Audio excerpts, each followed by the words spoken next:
You know what no one tells you about toxic bosses? They don't disappear when they leave the company. They stay inside your head, inside your nervous system, inside your leadership. And whether you realize it or not, you lead like the person who hurt you. Your last toxic boss is still controlling you, even if they haven't been in the room for years. Calm breath. Here's the truth most people don't want to admit. You don't escape toxic leadership by changing teams or companies.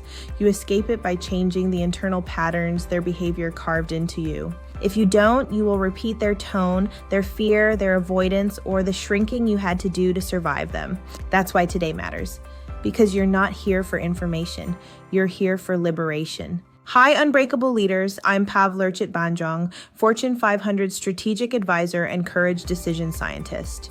For 23 years, I watched leaders crumble, hesitate, or rise when pressure hit. And what I discovered is simple. When you don't break the patterns created by the people who hurt you under pressure, you become a carrier of their fear. In today's episode, I'm going to help you cut the cord, mentally, emotionally, psychologically, so you can lead from clarity instead of trauma history. Welcome. This is PAVNESS, Courage Under Pressure.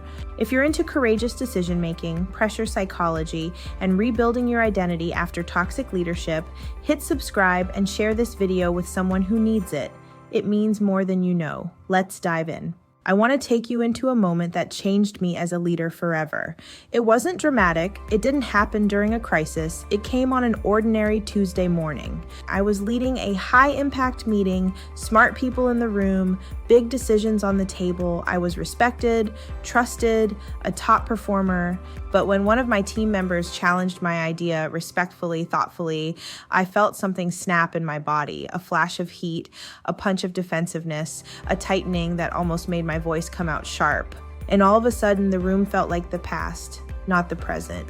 Because in that moment, I wasn't responding to the person in front of me. I was responding to a ghost. Someone from years before, someone who used challenge as a weapon, someone who belittled, dismissed, humiliated, and overloaded people because it made them feel powerful. I didn't realize it at the time, but my nervous system did. I was still leading in reaction to an old wound.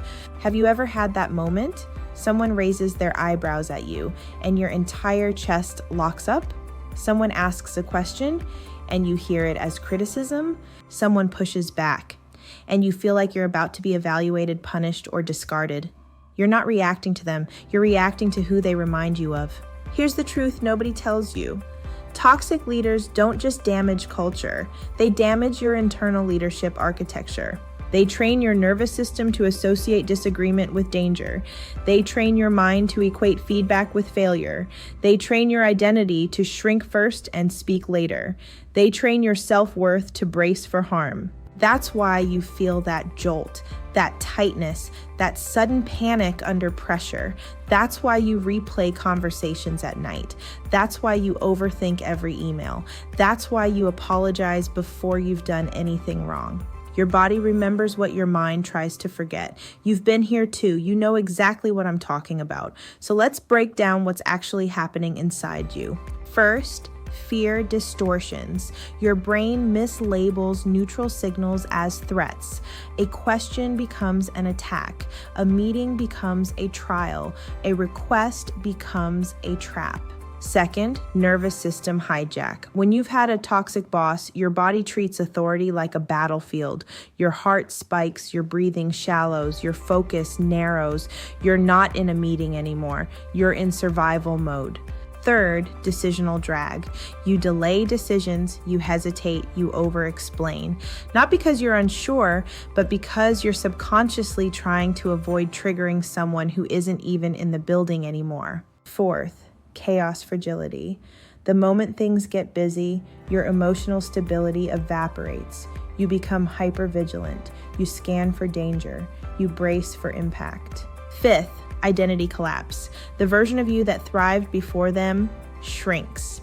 And here's the twist, the part that might take your breath away. You don't just repeat the behaviors they taught you. You repeat the beliefs. You start believing, I have to earn safety. I need to be perfect. I can't make mistakes. I must never upset anyone. I don't deserve authority. I'm only valuable if I over-deliver.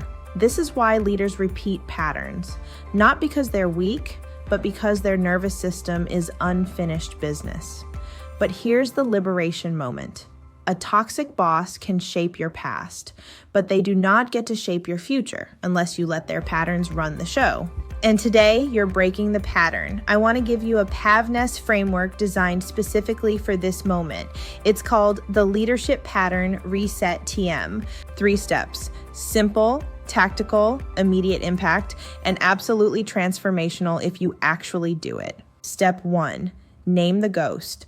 When you feel the emotional spike, pause and say, privately, silently, this reaction doesn't belong to this moment. You interrupt the trauma loop by naming it. Step 2, normalize the signal. Your nervous system isn't sabotaging you, it's protecting you with outdated information. You say, my body is doing its job, I'm updating the mission.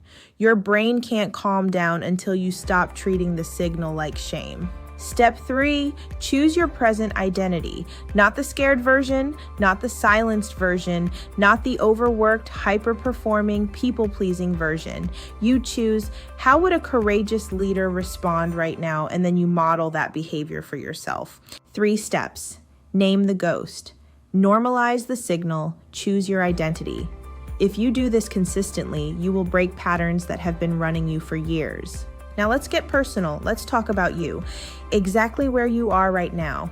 Maybe you've left the toxic boss behind, but your body hasn't. Maybe you're in a healthy environment now, but your mind is still preparing for harm. Maybe your new leader is supportive, but you don't trust that safety yet. Maybe your team respects you, but you still feel like you need to double check everything. Listen to me closely. Your past leader does not get to dictate your future leadership. You are allowed to lead with clarity instead of fear. You are allowed to speak without rehearsing. You are allowed to push back without apologizing. You are allowed to disagree without feeling unsafe. You are allowed to exist without bracing, and you are allowed to rise. Here's your playbook. 5 actions to take today. 1, write down the patterns you've carried from old leadership. No judgment, just truth. 2, identify one behavior you want to stop repeating. Snapping, shrinking, hesitating, overworking, apologizing. Pick one. 3, practice the leadership pattern reset for 1 week. Every time you feel that emotional punch, name the ghost, normalize the signal, choose your identity. 4, tell one trusted ally you're breaking a pattern, not for validation, for accountability. 5, begin leading the way you needed to be led. Because the antidote to toxic leadership isn't revenge, it's renewal. If this spoke to you, drop a comment with break the pattern. And if you're a leader trying to stay clear, confident, and courageous in a world that keeps throwing pressure at you, this is your show. Subscribe, like, share, and let's rebuild your courage under pressure together.